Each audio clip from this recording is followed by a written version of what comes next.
তাড়াতাড়ি আমাকে বাসায় চলে যেতে লাগবে। হ্যাঁ বন্ধু, একদম ঠিকই বলছো। হ্যাঁ, তুইও ঠিকই বলছিস। আরে এখানে এটা কি? এখানে তো অনেক বড় গাড়ি দেখতেছি। এটা পানি তো খাওয়া হয়ে গেছে, বোতলটা ফালাই দিই এখানে।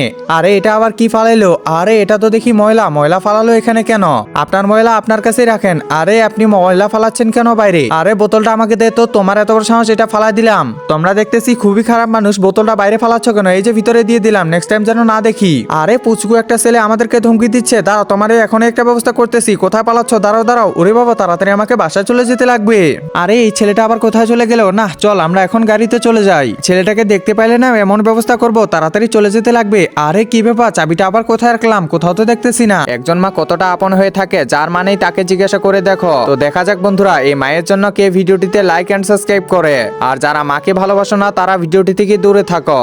আরে আঙ্কেল, এদিকে তো দেখেন, যে আমার কাছে চাবি, আর আমি তো দিব না। ফালাই দিব, ফালাই দিব। আরে না না, ফালাই দিও না প্লিজ। তাহলে আপনার ময়লাটা উঠান। আচ্ছা ঠিক আছে, দাঁড়াও আমি এখনই ময়লাটা উঠাচ্ছি। এখন তাড়াতাড়ি চাবিটা দিয়ে দাও। আচ্ছা এই যে নেন, নেক্সট টাইম যেন রাস্তায় ময়লা ফালাতে না দেখি।